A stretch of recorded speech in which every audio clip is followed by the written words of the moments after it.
De convidar aqui o Carlos Miranda, da BR Opportunities. O Carlos é o sócio fundador da BR Opportunities.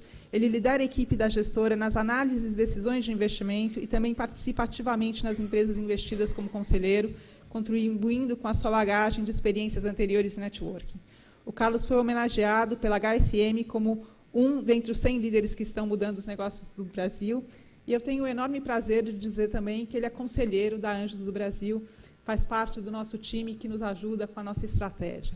E o Carlos vem para cá para discutir um dos assuntos que é mais quentes e mais difíceis que todo mundo me pergunta quando a gente vai falar de investimento em startup, que é valuation. Então, sem mais, queria te convidar, Carlos, aqui. Vamos ouvir o que você tem para contar para a gente sobre esse tema. Está ouvindo? Bom dia. Realmente é meio cruel falar de valuation nesse ambiente de startup e early stage de empresas, né? Então, vou tentar mostrar um pouco do porquê que é cruel e talvez quais são as alternativas que a gente pode buscar quando a gente está entrando em investimentos em estágios iniciais, em startups ou investimentos anjos, né? Primeiro, acho que é interessante quando a gente fala de valuation, né? Quer dizer, tem várias definições para valor, mas a definição mais tradicional é justamente aquela, né? A medida monetária que você define, que é quanto se pagaria por um bem em condições normais de mercado. Essas condições normais de mercado, na verdade, são condições que permitem com que a gente faça comparações entre os ativos para aí definir valor. Ativos que têm negociações no mercado, que são muito comercializados entre um e outro. Então, fica absolutamente mais fácil eu definir valor quando eu tenho parâmetros comparativos. Um exemplo que eu gosto de dar, por exemplo, vamos imaginar, imóvel na Faria Lima, né? Todo dia eu tenho um imóvel sendo vendido, todo dia eu tenho imóveis sendo comercializados, são atribuídos valores a esses imóveis, e quando você é chamado, por exemplo, para fazer um valuation, uma avaliação de um determinado imóvel, você compara lá 200 negociações similares, né, e consegue ter lá você faz um ajuste, um é mais bonito, outro é mais novo, outro tem mais recursos, etc. Mas no final do dia você consegue estabelecer uma comparação baseada em negociações similares e chega a um determinado valor. Agora, vamos pegar, como num universo de avaliação de empresas, né, que vamos, ainda falando do universo mais tradicional de avaliação de empresas, onde eu não consigo ter esses comparáveis, né? Onde eu tenho, por exemplo, uma empresa já consolidada, já vivendo há alguns anos, já com suas receitas sendo realizadas, um determinado porte, mas eu não tenho empresas como aquela, similares, sendo compradas e vendidas todos os dias. Aqui um parênteses, né? Se a gente pegar em mercados mais ativos, em mercados onde também existe maior sofisticação e maior volume de negociações feitas no mercado, a gente tem os famosos múltiplos, né? Em mercados mais maduros, onde você também consegue comparar tipos de negócios, tipos de indústrias, tipos de empresas similares. A metodologia que foi desenvolvida para avaliação de empresas, dessas mais tradicionais que eu estou falando, e que eu não tenho comparativos, como eu disse, o imóvel na Faria Lima, um copo d'água que a gente sabe que é comprado e vendido todo dia, eu procuro simular qual que seria o comportamento do investidor no caso da oportunidade de fazer aquele investimento. Na verdade, o comportamento do investidor, quando se faz uma avaliação, é uma simulação de quanto que aquele investidor estaria disposto a pagar, e aí é absolutamente uma simulação mesmo, porque não tem, como eu falei, não tem um mercado ativo, de quanto um investidor em condições normais estaria disposto a pagar por um determinado ativo, considerando a quantidade enorme de opções que aquele investidor tem no mercado. Então, vamos lá, voltando um pouquinho. Se eu sou um investidor imobiliário que quero comprar na Faria Lima, é absolutamente fácil, porque eu tenho 200, 300 negociações para comparar, o investidor já tem o movimento de fazer investimento imobiliário, portanto, por comparação de negociações recentes feitas, ele consegue fazer uma estimativa de quanto que ele pagaria por aquilo. Em mercados mais maduros, em empresas mais maduras, como não há uma atividade grande de negociações recentes feitas naquele determinado setor ou naquela determinada indústria, parte-se para simular qual que é o comportamento do investidor. E aí uma das metodologias que mais foram usadas durante muitos anos foi o fluxo de caixa descontado, né?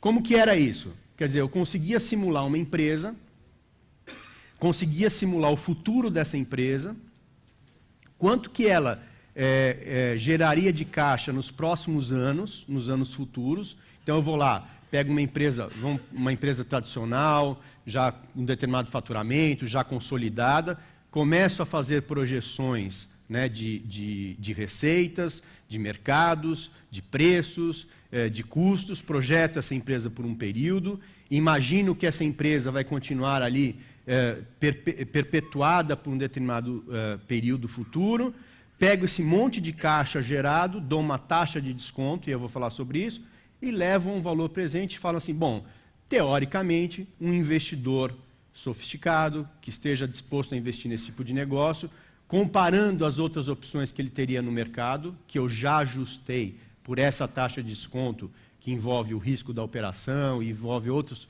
fatores de risco daquela empresa, eu cheguei a um número que parece razoável para aquele investidor. Isso era um método, vamos dizer, feito tradicionalmente há muitos anos, e sempre foi assim durante muitos anos.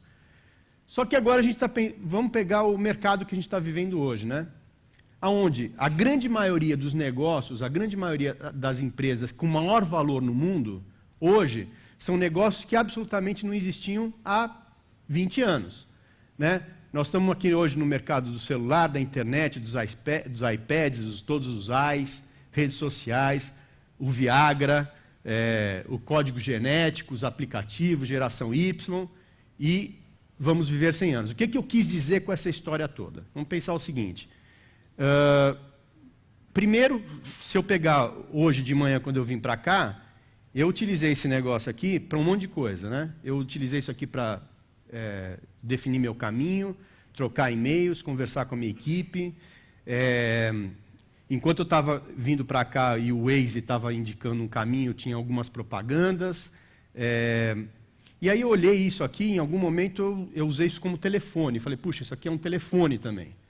Mas o que eu quero dizer é que, se eu pegar esse negócio aqui, ele passou a ser uma necessidade, passou a ser um produto, passou a ser um ativo extremamente importante e de uma coisa que absolutamente não existia há menos de 10 anos.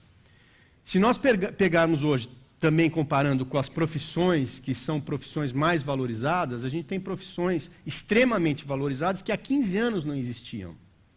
Agregado a isso, nós temos hoje uma aceleração da inovação. Como a gente está vivendo, isso aqui que eu estou falando é exatamente isso.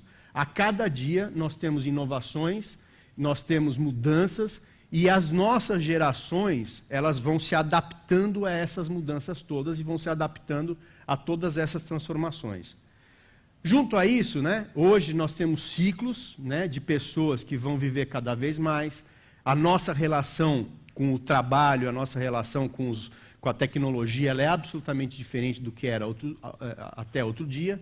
Então, quero dizer o seguinte, que aquele método que eu tinha falado, de projeção, a empresa consolidada, né, eu consigo projetar receitas, eu consigo projetar despesas por 10 anos. Será que aqui, pode pensar em empresa que você quiser, tem alguma empresa, esquece as startups, esquece early stage, esquece esse universo que a gente está trabalhando. A gente consegue projetar uma empresa com razoável conforto por 15 anos, por 10 anos, considerando essa realidade? E aí, por que isso não acontece? Eu tentei fazer uma reflexão um pouquinho sobre o que era o mercado antes desse universo que a gente está vivendo hoje, antes desse universo de transformação que a gente está vivendo, e como que é hoje, né? Antigamente era aquela história, a solução mais robusta vende. Então, o que era a solução mais robusta? Eram ativos, eu tinha que ter ativo, eu tinha que ter sede própria, né? Eu me orgulhava porque eu tinha 2.000, na época se falava empregado, tinha 2.000 empregados, 10.000 pessoas, né? 20 imóveis. Né? Se a gente pensar isso hoje em dia, o que quer dizer isso? Se eu pensar em 2.000 empregados ou 2.000 colaboradores, eu estou pensando em risco trabalhista. Se eu pensar em ativo imobilizado, em sede, e toda essa coisa que eu carrego, eu estou pensando em maior dificuldade de mudança, maior dificuldade de flexibilização. Hoje, a nossa realidade é o seguinte, é o primeiro que atingir o mercado geralmente vence. São os first movers. A gente já está vivendo num mercado que tem, como eu estava falando, de coisas que absolutamente não existiam outro dia, e, portanto, aquele que primeiro atingir aquele mercado, que tem mais velocidade, mais flexibilidade, e, portanto, carrega menos ativo, carrega menos gente, provavelmente vai ser o cara que vai vencer o mercado. Antigamente, ainda é assim, né? A gente sempre confiou nas nossas informações. Realmente, ainda é assim, as informações são importantes. Mas eu tinha muito tempo para processar as informações. Eu tinha muito tempo para fazer análises, fazer projetos e aí tomar as decisões. E hoje a gente vive num mundo que os dados não necessariamente são confiáveis. Por exemplo, se eu falo numa inovação, como eu estava falando aqui do Waze, quem poderia imaginar, né, que fazer um aplicativo com essa característica, de fato, teria o resultado que teve, ou o próprio Facebook, ou qualquer coisa desse universo da inovação que a gente está falando. Então, a gente vive num ambiente onde, por um lado, a grande oportunidade desses dados não serem confiáveis são as oportunidades da gente de fazermos bons investimentos e fazermos bons projetos. No entanto, isso aumenta muito o risco nosso e, portanto, faz com que nós tenhamos que ser mais velozes. E, portanto, de novo, o valor está muito mais no futuro do que nessa estabilidade que nós tínhamos antes. Antes eu tinha assim, o futuro era incerto, né? Então eu espero até que ele se torne previsível e aí eu faço minhas decisões. Isso a gente está falando da década de 70, 80, era assim que a gente trabalhava. Hoje eu não posso esperar até que as coisas se estabilizem. Pensem aqui em qualquer negócio desses nossos. A gente que faz investimento em startups ou early stages, não fala assim, não, pô, eu vou esperar aqui uns 5 anos, 6 anos para ver o que acontece. 5 anos mudou o mundo. Daqui 5 anos, provavelmente, eu vou estar aqui falando com vocês, usando um óculos, aí vou estar olhando para a cara de alguém e vou estar dizendo assim, pô, esse cara está gostando, esse cara não está gostando, ou esse cara é amigo de não sei quem, que é meu amigo do Facebook, que gosta de vinho, esse aqui gosta de charuto, né? Vou estar usando uma roupa que está monitorando minha pressão arterial, meu coração, se eu tiver algum problema, vai estar sendo injetado um remédio XYZ. Quer dizer, não dá para esperar esse mercado se estabilizar. Então, essa incerteza faz com que o valuation cada vez fique mais carregado nos intangíveis, né? No nosso caso, no passado, nessa projeção tradicional de fluxo de caixa descontado, a incerteza ela era absolutamente destruidora de valor. Não se investia, nós não investíamos em negócios onde eu não poderia prever o futuro. Hoje, o grande charme da história, o grande fluxo do investimento está indo justamente para a incerteza. É onde eu gero valor. Né? Antigamente, como eu falei, o negócio era controlar ativo, né? Era ter cada vez uma influência econômica e tal. E hoje, cada vez mais, você vê empresas que absolutamente não têm ativos, que absolutamente estão vencendo o jogo, estão ganhando as batalhas por conta de coisas intangíveis, cultura, gente, né? Treinamento, valores, coisas que a gente não conseguia lá no passado valorizar numa projeção de fluxo de caixa. E aí, mostrando um pouquinho como que era essa história, né? Que antigamente, fluxo de caixa descontado, eu tinha lá receita atual, custos atuais, necessidade de capital, todas as coisas mais tradicionaisinhas, né? Participação do cliente, marca, modelo e tal. De repente, eu começo a ter valores de expectativas futuras que fazem, como eu falei, com que este valor futuro seja cada vez mais valorizado. Então, antigamente eu tinha ali, vamos imaginar uma empresa que eu avaliava em 100 milhões, numa empresa de 100 milhões, 80 milhões estavam provavelmente nos valores de coisas previsíveis, num fluxo de caixa previsível. E 20 milhões estavam lá em coisas que poderiam ou não acontecer no futuro.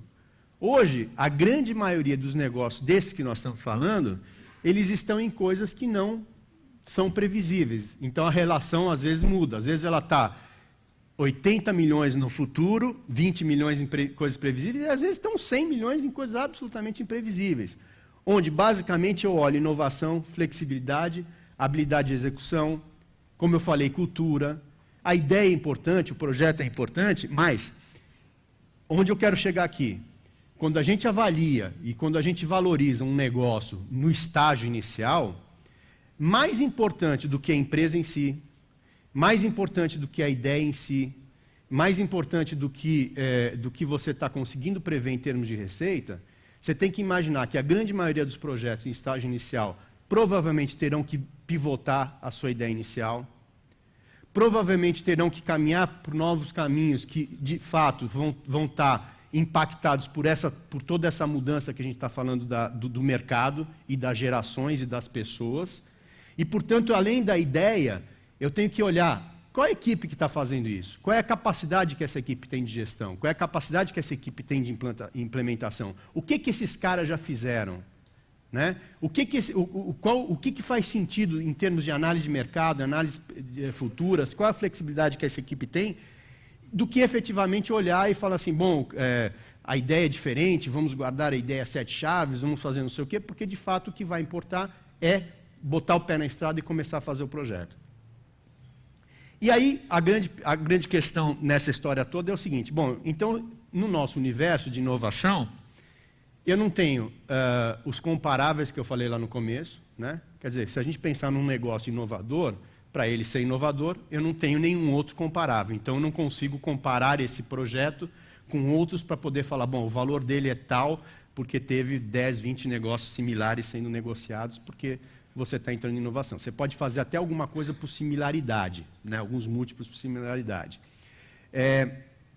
Eu não tenho como muito fazer projeção de fluxo de caixa, porque provavelmente eu vou estar fazendo uma viagem aí de bola de cristal, né? Eu não posso muito confiar de que essas coisas de fato podem ocorrer, porque a gente sabe que é uma imprevisibilidade muito grande.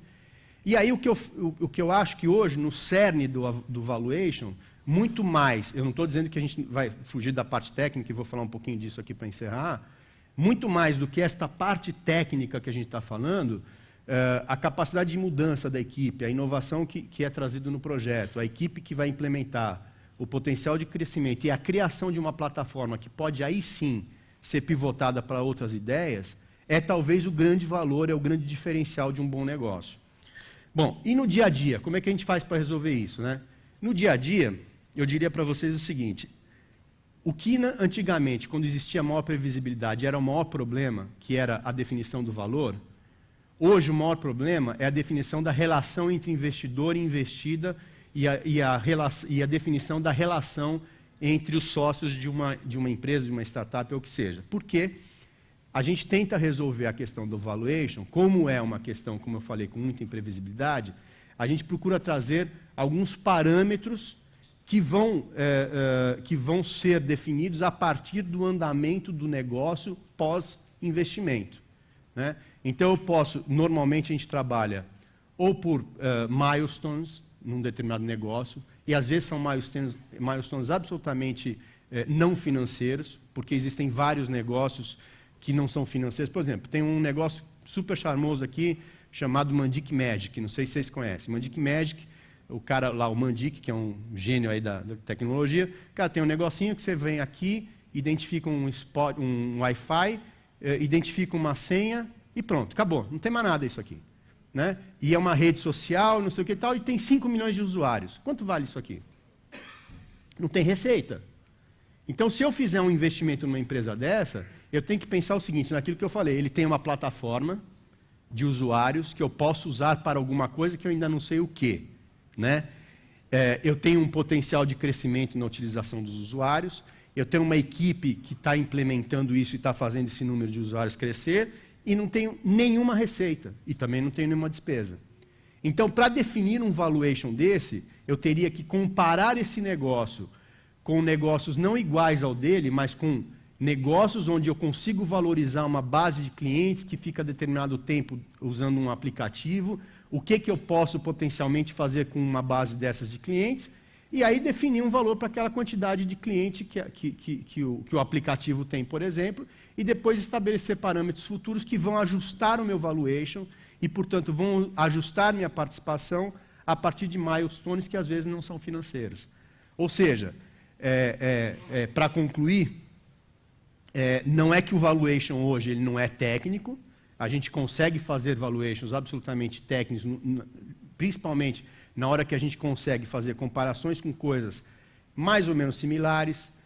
O que você potencialmente, se a gente olhar o mercado, consegue fazer com quantidade de usuários, quantidade de acessos, quantidade e outros negócios similares, se forem coisas mais tradicionais. E no final do dia, o que conta mesmo é como que eu vou conseguir valorizar essa equipe e essa plataforma que está sendo criada. Para dar um exemplo aqui final, a gente na BR Opportunities, a gente há 3 anos fez um investimento numa empresa chamada Flores Online. A Flores Online é uma dinossauro do mercado de e-commerce que vende flores pela internet há mais ou menos 16 anos. A nossa intenção de investir numa empresa que vende flores pela internet não é continuar vendendo flores pela internet.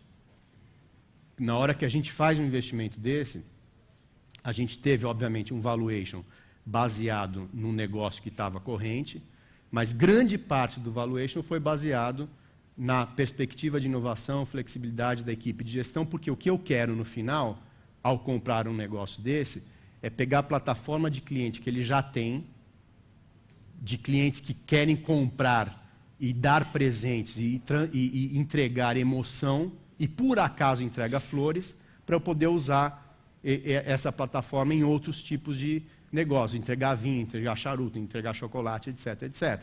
Então, a grande parte, o grande pedaço do valuation foi justamente tentar definir qual o prêmio que eu estaria disposto a pagar para poder levar essas coisas que são intangíveis.